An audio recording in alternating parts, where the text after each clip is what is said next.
this is the year where we're about to let all the Bloods and Crips know that we are coming. We're not putting no more body, no more, no more. We challenging all the Bloods and the Crips just to stop putting people on your hood. No more. We don't want to hear when you got put on this year. No, no more. Do not put no one else on another hood. We don't want no 2024 gang members. Nowhere. Oh, you don't want to get put on over here? Well, we're gonna go over here to these dudes and see, hey man, can we get put on? Nah, man, ain't no more. Let that resonate. Ain't no more. Ain't no more. No more in 2024. You feel me? It's black progress. Black progress. United we stand. That's the new thing that's going on around here, man. Black progress, united we stand. So look, it's 2024, and it's still fan questions. I'm answering fan questions also. Let me go look at some of this stuff right here to pull up some of the stuff. But some of the questions that I see, I'm like, wow, that is a trip. How people remember, recognize, and understand what's going on out here, man. So I know one of the statements, I believe it was a comment from a fan that said, man, what you was doing in intervention, you was one of the real ones, this and that, so in 2024, man, what we want to do is the new gang interventionist that's out here, that's getting the money, that's all that,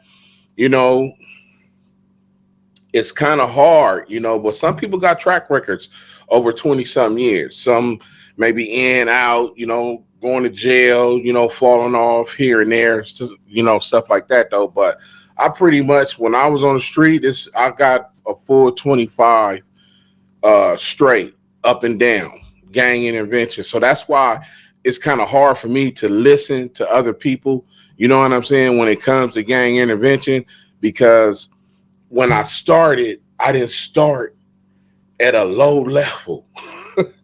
I started at a high level. I was a low person in my sickness, but I started at a high level. So my sickness was at that high level. So that thinking, whatever I was doing, was at that level. So my intervention comes straight in high.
See, when you a little boy, that's what you do, mischief.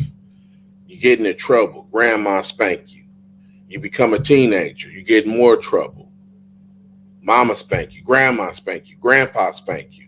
When you become a young adult, you out here foolish and you wild. And as you get older, you start to look back on all that and you start trying to change because you don't want to be that same person that you was 10, 15 years ago. That is the natural order of things. But let me tell you something. When you chosen by God, you don't got no choice. You getting out there whether you like it or not. The same way when you in that meeting and somebody call your name and you can't turn down no fade, that's the same thing's going to happen when God put his hands on you. You don't care about nothing. And I've been dealing with Crips and Bloods for over 25 years because God said you don't got no choice. None. You got to get out there, period. What it do, baby? Ain't nothing doing. Nothing much. Just chilling.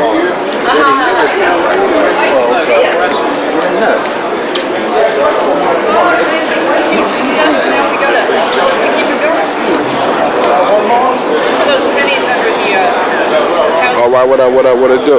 All right. Shit, not much, just chilling.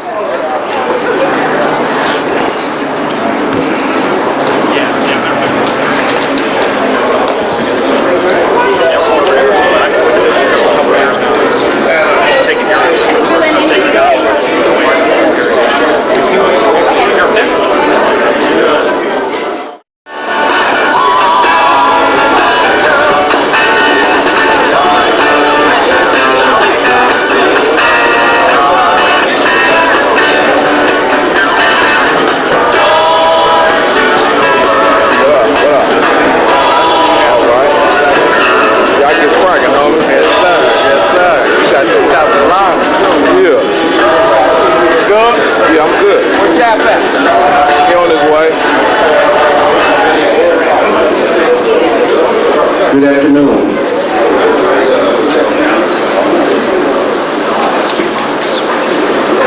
Good afternoon, everyone.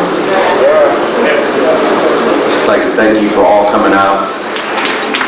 Thank you very much. I think we ought to give Russ Guinea a big round of applause.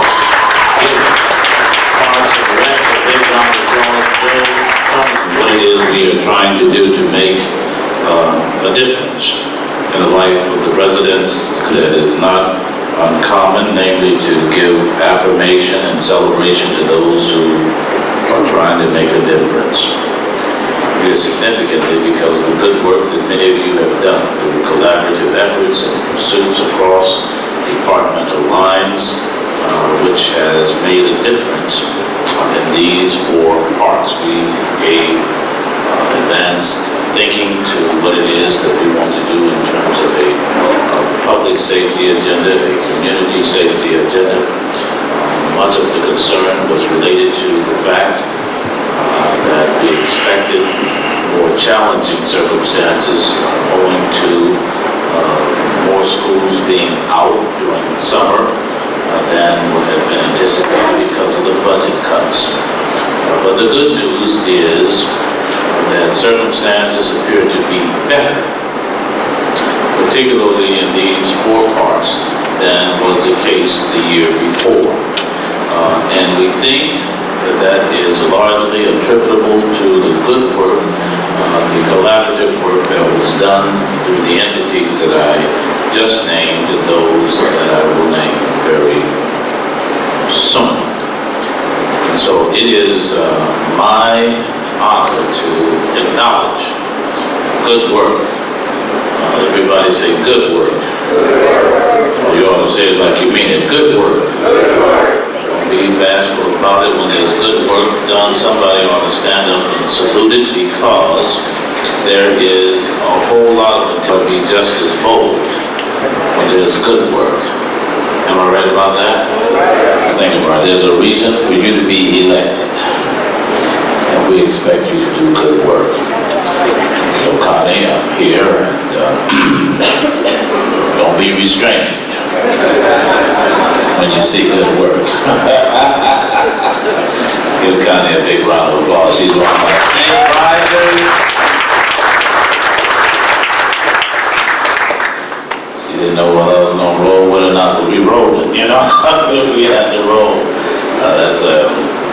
phrase we borrowed from a colleague who has since left our endeavors.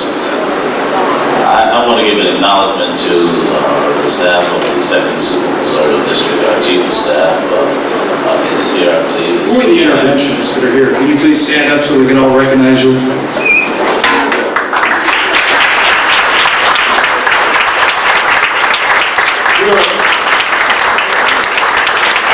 Thanks to the leadership of Sheriff Baca and Supervisor Ridley Thomas, we're advancing the cause in our parks, in our schools, and in the street. And the thing that I want to say to each of the interventionists that I've briefed with the deputies as well, but to you, many of you who risk your life for the safety of our kids and the community, is we have some struggles ahead of us. We know that. The struggle is being where we have access to, the debate of, are we having now interventionists involved in matters that maybe in the past were social workers or law enforcement? And what I say to you is, we need to understand as law enforcement, there is no authority except given by God. Is that correct?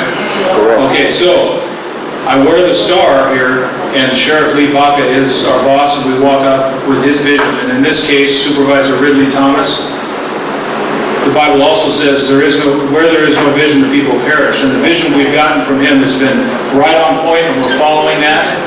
And your work is a good deed, and that's why we're seeing the accomplishments, and you will get that support from the Sheriff Station Century as well. So thank you very much for your hard work. Thank you.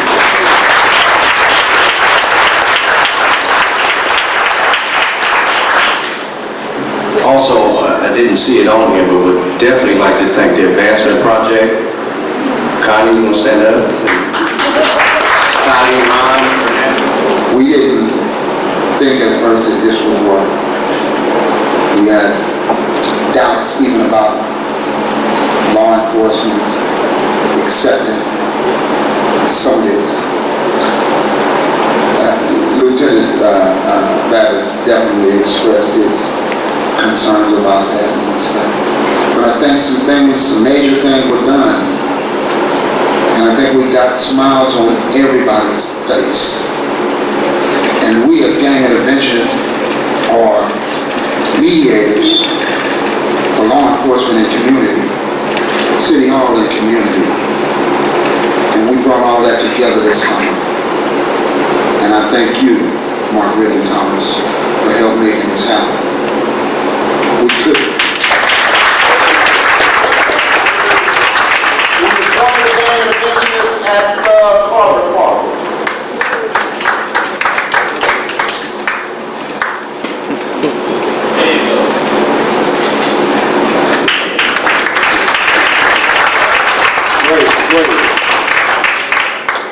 Harris Miller.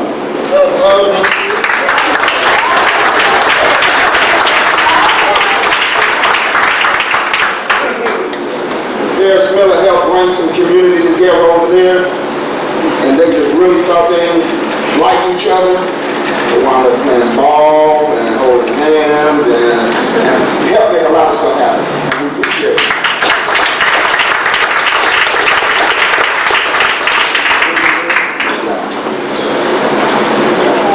Cornell Thomas.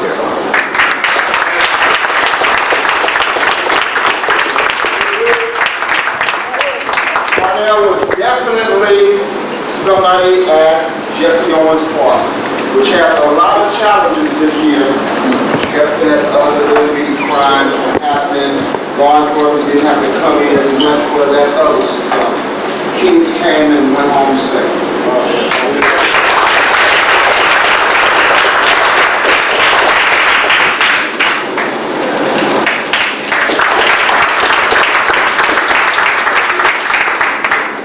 I sure didn't want to be on the mic. I want to just sit down like everybody else. But we appreciate everybody who gave us this opportunity, to step up forward, and the Sheriff's Department, because we couldn't have did it without y'all, because they really made their presence known. I think if we was just up there without them there, it might have been a little different. So we worked together, and I appreciate it, and look forward to doing it again.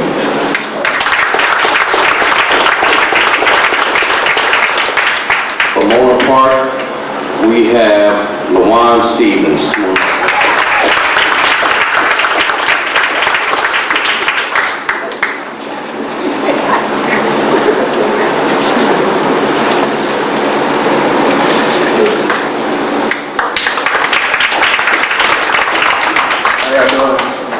thank everybody for this opportunity that I had to work at Warner Park this summer and give back to the community by helping the kids out and making sure they had a safe summer.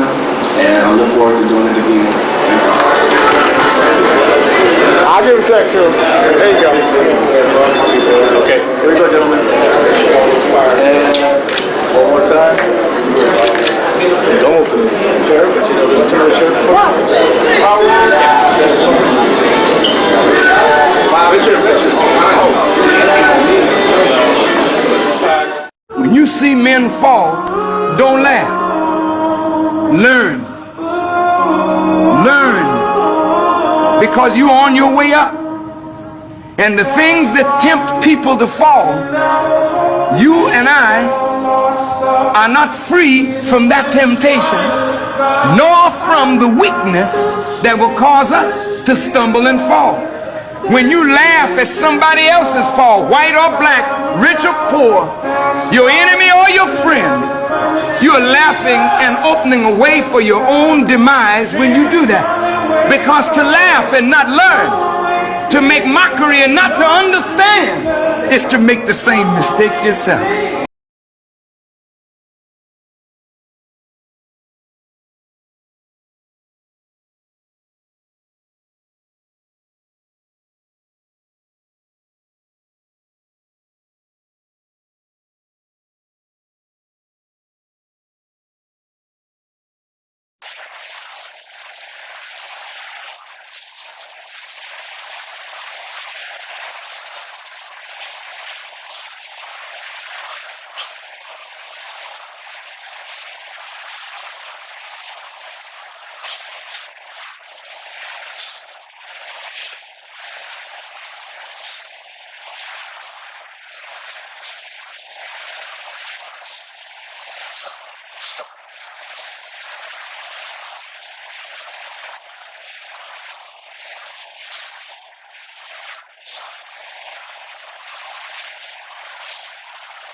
some of these organizations that you mentioned, you know, my thing is this: everybody in the past has made mistakes.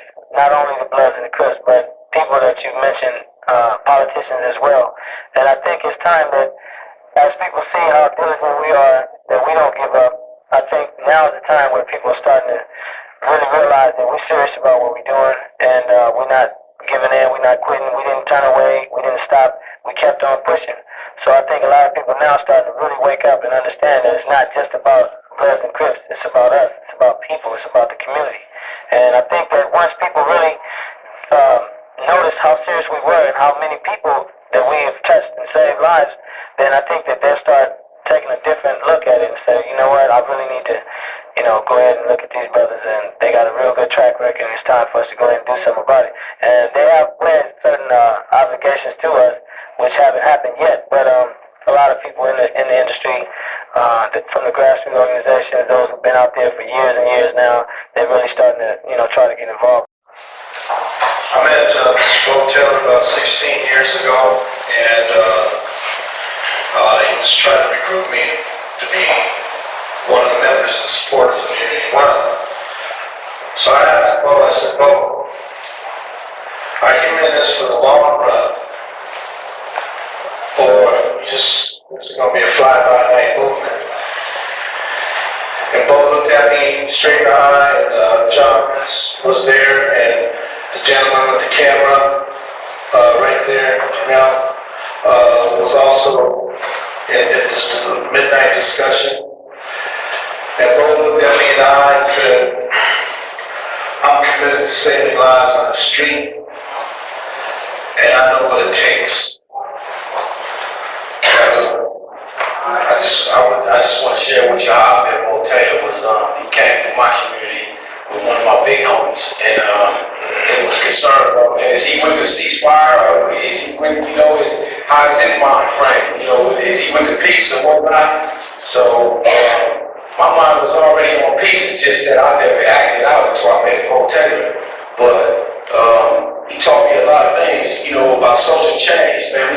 We have to begin to, like a lot of the panelists said, we have to begin to change the mind frame of the people, the community, man. And that's one thing, he stipulated about, you know, saving lives. Saving lives, it don't mean just, I know about as Muhammad said, 3.5 years ago, it was just a conversation with Bo, Taylor, as well as Muhammad, and some of the students from the Department of Social Welfare. And we wanted to help UCLA students, especially social welfare students, since a lot of the students will graduate and start working in respective areas that they may have to or confront with some of these issues. And so that's when we decided together to be able to put a panel together. And now it's been going on for the 3rd year. So, and that came out of Bo and just really informing us and really helping us put it together. And we've been able to facilitate it for 3 years, and I think it's really helped the students. It's hard to follow everything that was said. Most of the panel members I'm familiar with. I've been to meetings with Akil, that's our instructor in our class from PCITI. Bo Taylor was one of my good friends, and when I say that, I mean that our areas in the early 70s were alliances, and we turned enemies due to gang violence and misunderstanding. But through his teachings and his guidelines and everything, he was able to implement a program, or shall I say programs, because everything didn't work at the right time. People were naysayers, no one believed in what he said, and he picked the panel of people, and you see them around here. Everyone you see up here at one time either shot, stabbed, tried to kill each other, run each other over with cars. This guy right here, these guys right here. I just wanted to bring that down to you to show you the validity of what our mission is. You see Bo's legacy right here, because this is different areas, different communities all throughout the city with the common goal, unification, to unify one.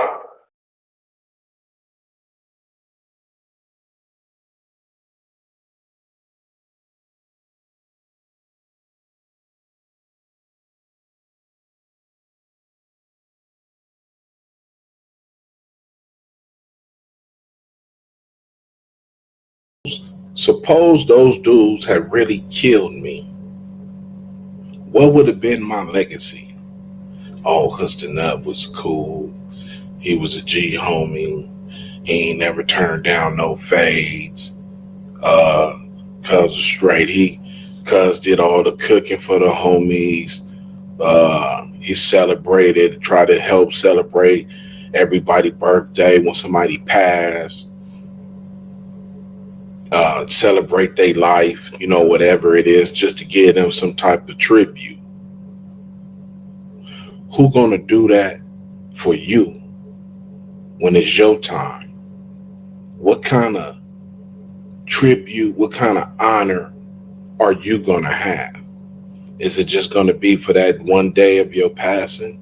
Or is it gonna be carried on a lifetime? What kind of legacy are you gonna leave behind? This is Dr. Crip, man. Welcome to the show. This is just food for thought. What is your legacy gonna be? When you go stand before God and he asks you, what did you do to contribute to mankind? What is your answer going to be? I was the first Crip. I was part of the Crips. I started the West Side. Is that it? That's going to be your answer. Because God might say, well, wow, what you created, you got 40 million deaths. And that ain't good. You created 40 million deaths in your lifetime. It's 40 people that died behind you saying, Crip.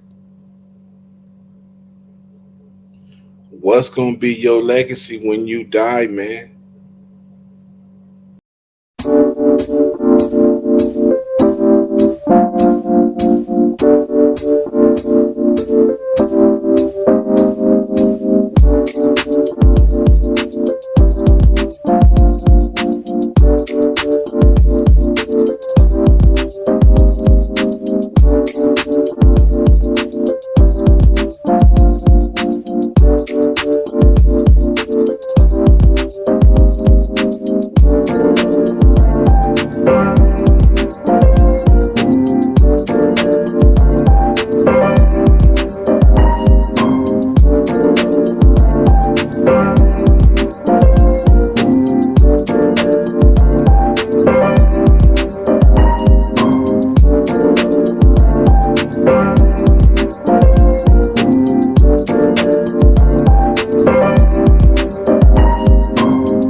Father God, in the name of Jesus, we thank you. You are so good.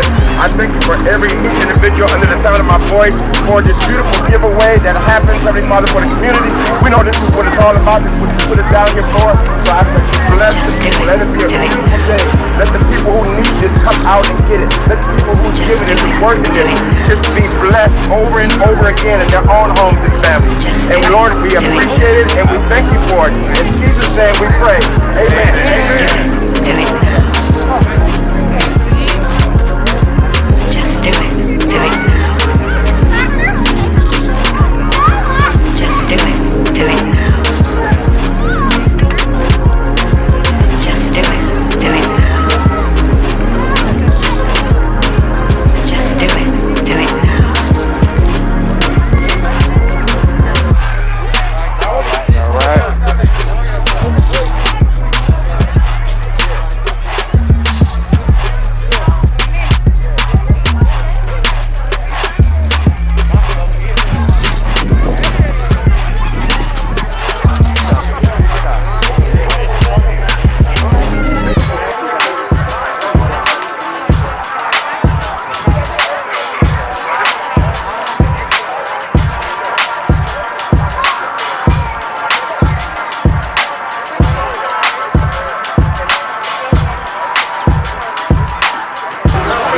everyone. My name is Russell Westbrook. I'm here supporting the Heart Foundation like I do every year.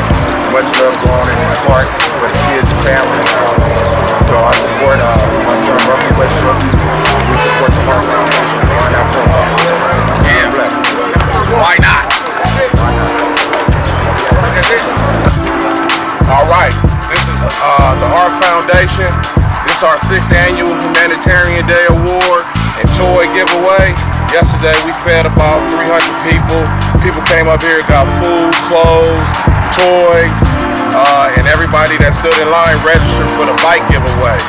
These are the bikes out here, you know, that we're gonna give away along with a few other toys.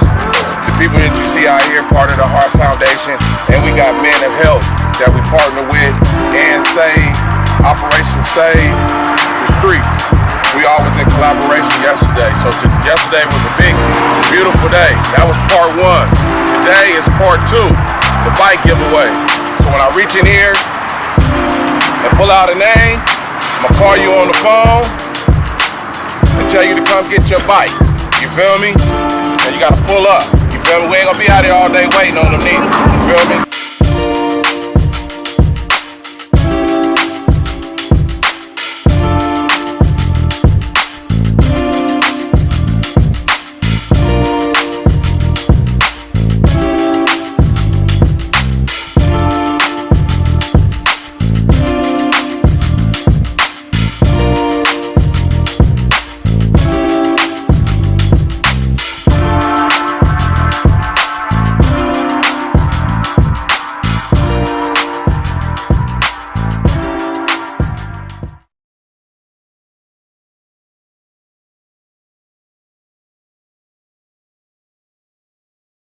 It just kind of got out of hand.